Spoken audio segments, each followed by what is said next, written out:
Hi, I'm Dr. David Purvis. In this short audio, I'm going to be considering this question. How do we rewire our brains? Now, it might seem like an odd proposition. How on earth do you rewire your brain? But I promise you, it's not quite as complicated as you might at first think. And the purpose of rewiring your brain, of course, is to rewire your brain out of intense anxiety. I also have to say, intense anxiety will almost always go alongside depression. So really, when I say anxiety, I'm also saying anxiety and depression. And because as you'll see from what I'm about to say, the same principles apply to anxiety as apply to depression. So the question is, how do you rewire your brain? Well, we could equally well say, how do you learn anything? Because whenever you learn something, you are, in principle, rewiring your brain to learn this new piece of information. And really how it works is that every time you remember something, which is in principle learning something, every time you remember something, you've created a physical neural pattern within the neuronal structure of your brain. Your brain has physically made neuronal connections which have a physical representation. It's not mystical or hypothetical or anything else. It's a physical representation, and that physical representation encodes the experience that you've had, and that's what we call a memory. Be a bit like if you look at the old-fashioned magnetic cassette tapes. The tape recalls, well, the tape remembers, the tape encodes the information that you've put on it. You can't necessarily see it on the tape itself, but by arranging the magnetic structure of the tape, it has encoded, the music or the audio, or whatever it is that you put on it. So when we learn something, we actually create a physical representation of that learning experience within the neuronal structure of our brain, and that's what learning is. So when you hear people talk about the trillions of connections between the neurons in the brain, what they're really talking about is all of the experiences that you've had and all the things that you've learned are represented in neuronal connections. So that gives us the first part of the puzzle. How do we rewire our brain? Well, we rewire our brain by rewiring or creating new neuronal connections. Now, if you experience intense anxiety, I often say to people, how long have you been anxious? And they might say, well, let's just use the example that I use. Let's say a year. How long have you been anxious? I've been anxious for a year. How much of that time, how much of that year have you spent being anxious?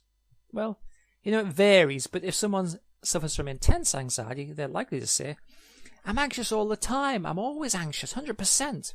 Of course, that's probably not true, but what they're really saying is that they're anxious a lot. Now, if you want to get good at something, what do you have to do? Well, if you want to get good at something, you have to practice. And so in principle, if you've been anxious for a year and you've been anxious all the time, you have practiced being anxious. You have put a huge amount of time and effort into being anxious, and that therefore has given you the experience of anxiety, on an everyday basis. If you practice something, you become good at it. If you're anxious all the time, you've practiced anxiety. You've become really good at being anxious, and that's why you have anxiety all the time. And that's also why doing something to make yourself feel better, which is a nice thing, perhaps a massage, drinking some alcohol, even sometimes people do drugs, taking an anxiolytic, an anti-anxiety medication, whilst these might make you feel a bit better, might offset the symptoms, might reduce the intensity of the symptoms, they won't address the anxiety directly because, of course, they're not changing the neural pattern which has been created and practiced and extended and nourished and reinforced through the constant practice of anxiety. So when you do something that's not really related to the anxiety but makes you feel better, you're not challenging or changing the anxiety at all. You're simply doing something quite understandably to feel better. But what we need to do is we need to rewire the brain so you don't have the experience of being anxious all the time. So the question is, how do we do that? Well, of course, if you can practice being anxious, You can also practice not being anxious, and that's what we're thinking about right now. How to practice not being anxious. Now, the hardest things to change really are internal habits. If I was to say to you, for instance, I want you to build that muscle up, you'd get some weights, you'd practice working that muscle, and it would get bigger. It's kind of simple in a way because you can see the muscle getting bigger, and that gives you visual feedback on how you're doing. And if I was to say to you, I'd like you to learn this passage, say for a play, you'd practice the passage over and over and over again, and you'd become good at it, and you say, yeah, I'm getting it, yeah, I've got it now, yeah. And then you'd rehearse it, you practice it, and that's it, it's done. But when you're changing psychological things, it's hard to know what to practice. It's hard to know where to focus your attention, and it's hard to know that you're doing the right thing. And you know, human beings often have a limited amount of oomph when it comes to changing psychological things, and because I never met anyone who had a psychological problem, such as intense anxiety or depression, who hadn't tried other things before they come to my clinic or they engage with my processes and had become disappointed with them. You know, it works for a little while, or you get some placebo effect, or it makes you feel a bit better, but doesn't really challenge the core concepts that create the anxiety and, create the anxiety on an ongoing basis. So it's important to recognize that without a map, without a system that you can follow and that you can have confidence in, it can be hard to stick with the process. But you know what? It's very doable to eliminate intense anxiety and depression. All it requires is consistent time and effort on a proven and well-trodden map. Now, if you've been anxious for 10 years, and I've met people who have been anxious for 20 odd years. I mean, some people say, I've been anxious all my life. But of course, it's not exactly true. It goes up and it goes down. Sometimes they feel better. Sometimes they feel worse. Equally well, people say, I've been depressed for 20, 30 years. It goes up, it goes down. But in general, you know, they recognize the experience of depression. I found that there's an interesting insight I can bring to how much time and effort it takes to reduce anxiety and depression, even if you've experienced it for a long period of time. Now, you may have heard of the 10,000 hour rule, which is the idea that if you want to become expert in something, you have to practice for 10,000 hours.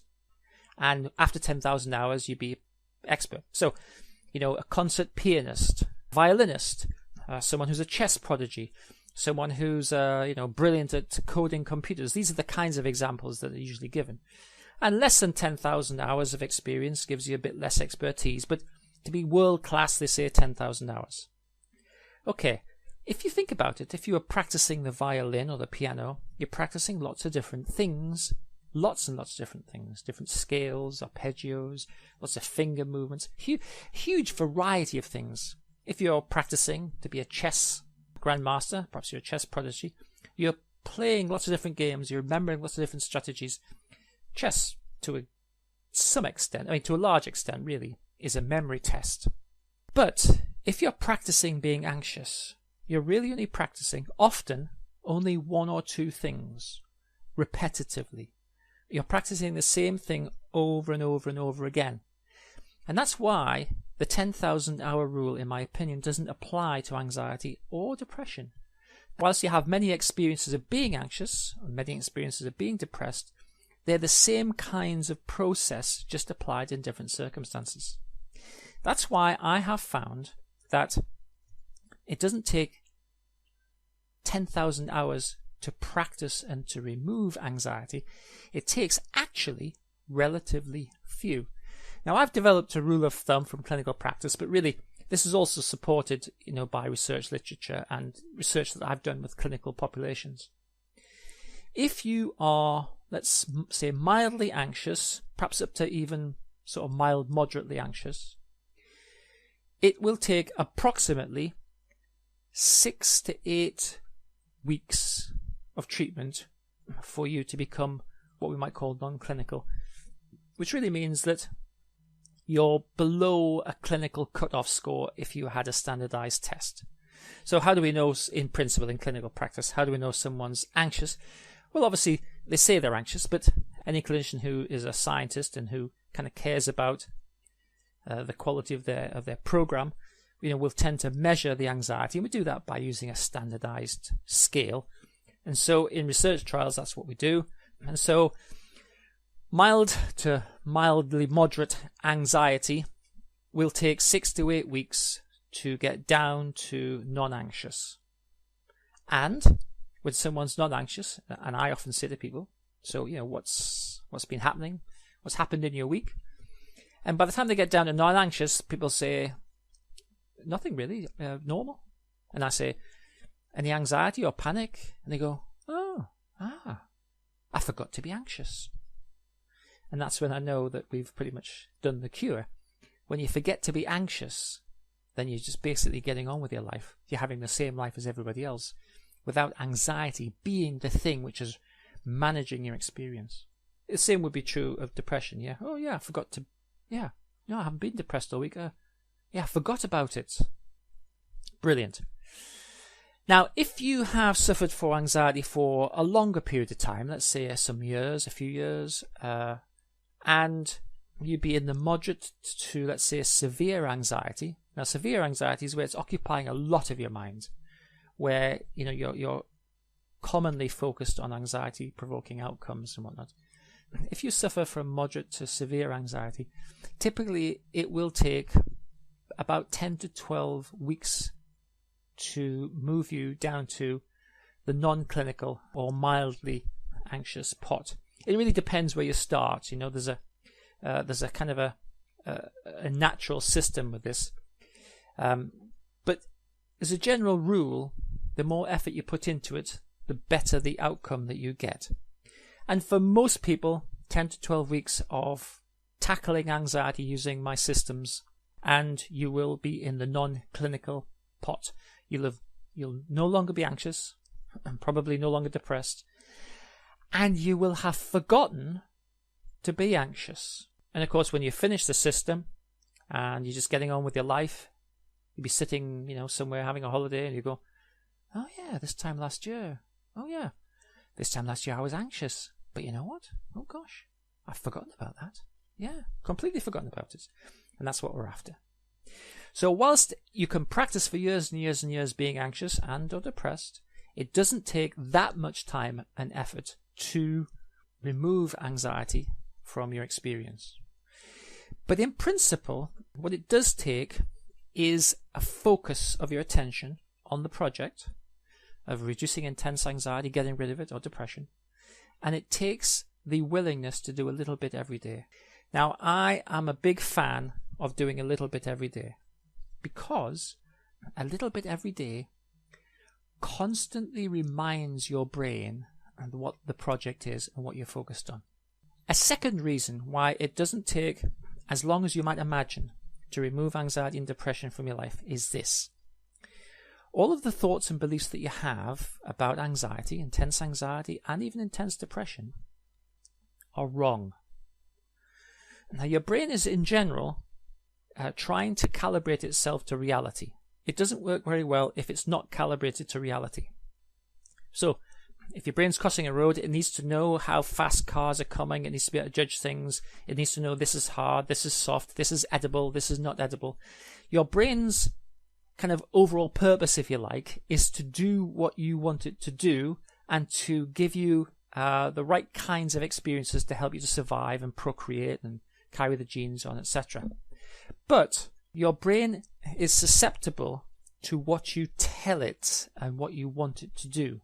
Now, with anxiety and depression, you're basically telling it that you are under significant threat and that something needs to happen. Something needs to be done about it. As you may be aware, I consider anxiety to be an overestimation of threat. And that's the key to it, right? It's an overestimation. So you're telling your brain that you need to be very, very frightened, and therefore your brain will look for sources of threat, which makes you hypervigilant, and it will try and say, well, is it this? Is this what's threatening? Is it this or is it that? Is that what's threatening? And it will try to find things to justify your feeling of threat. And of course, you will then push your brain down all sorts of scenarios to see what might happen, and then adjust life to manage those negative outcomes, which by the way never happen. So your brain is focused on giving you what you want, and you're telling your brain that you're under threat, so your brain is giving you the experience of being hypervigilant, of looking for threat and trying to manage that threat. But that is not calibrated to reality. It's not calibrated to the world as it is, because these terrible threats never come to pass. You might say, well, yeah, but what if it did? Yeah, but it doesn't. So it's quite easy and quite doable to recalibrate your brain to reality, as opposed to the fantasy world in which anxiety and depression live. So everything that you think about yourself with respect to anxiety and everything that you think about yourself with respect to depression are wrong. And that makes it easier for your brain to accept the alternative, that you are safer than you feel, and as a person you are a better person, you have more value than you would give yourself credit for. And that's what my system does. It takes you down this path of revaluing yourself and of recalibrating your experience to reality. And that means rewiring your brain so that instead of it automatically going to intense anxiety and depression, it goes to normality. It goes to McDonald's, it goes to gardening, it goes to having a walk on a peaceful evening, enjoying it. It goes to feeling easy with yourself and relaxed. It goes to automatically enjoying the experience that you're having, or focusing on work, or helping the kids with their homework. It does not go to threat. And that's the critical point. At any moment in your life, you have a choice. You can go to threat, or you can go to safety. Threat is a fantasy. Safety is a reality. At any moment in your life, you can go to self-critical, self-deprecation, sort of negative beliefs, etc. Or you can go to accurate. You're a good person. You do the best you can. You have value. And the habit of thought, which is intense anxiety and depression, always takes you to the fantasy. And what we need to do is to rewire the brain so instead of the fantasy, it takes you to the reality. Now, a criticism that you might have is that, yeah, but I am useless. I am horrible. The light world is threatening. It's what you might feel, but just because you feel it doesn't make it true. The world is actually relatively safe for you. I mean, some people have difficult lives. Some people are refugees. Some people are displaced from their homes. But the world is still relatively safe.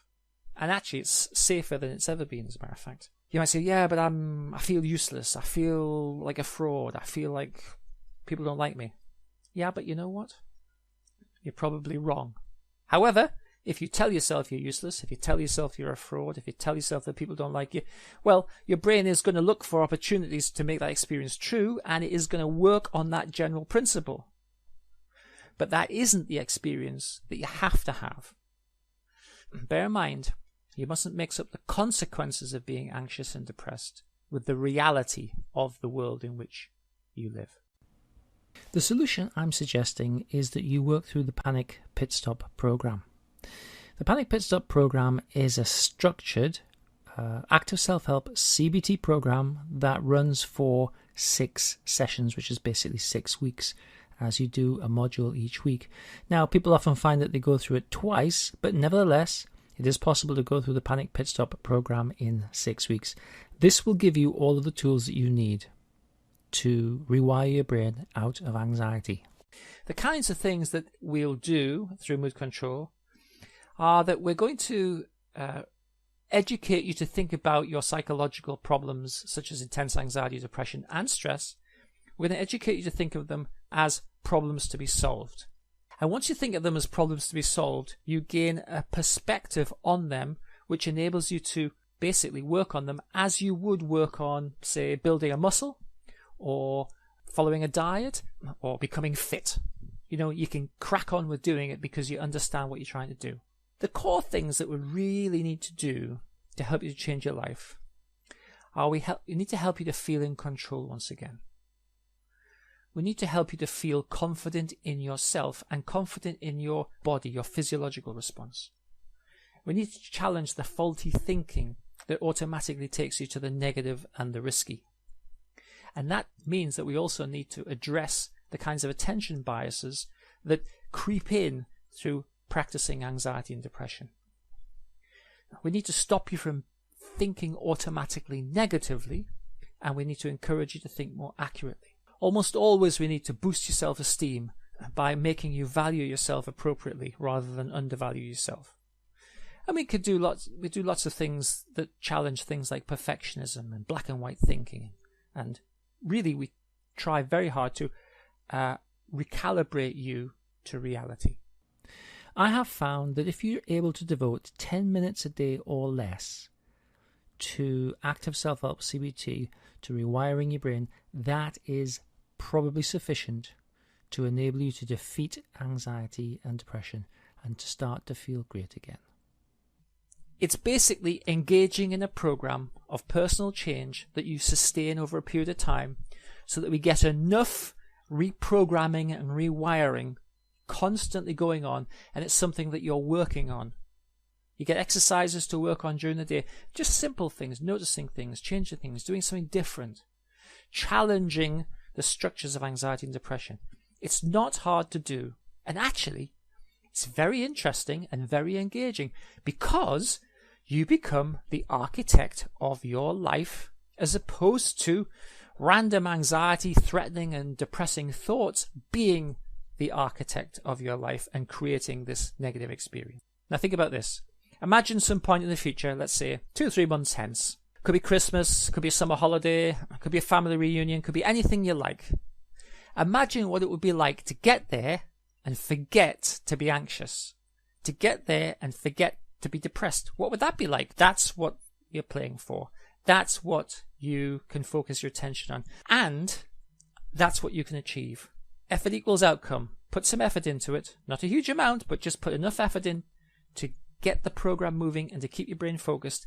And you will be able to delete intense anxiety and depression from your life. So that's a little overview of how to rewire your brain. I hope you find it interesting.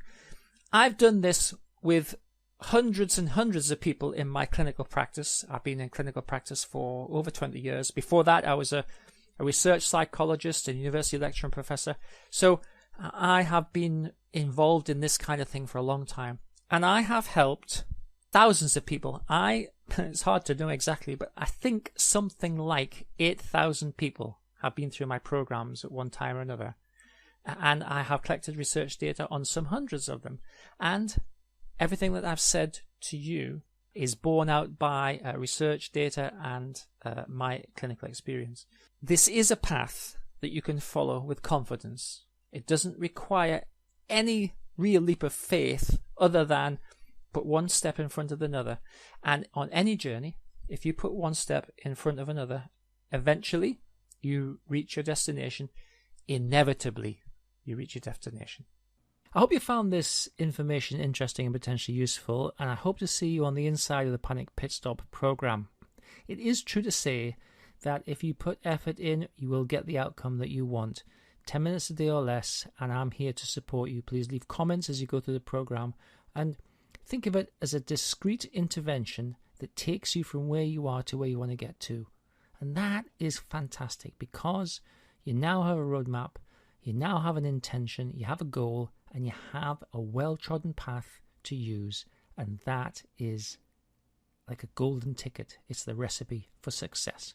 So I hope you found this interesting, and I look forward to seeing you on the inside of Panic Pit Stop.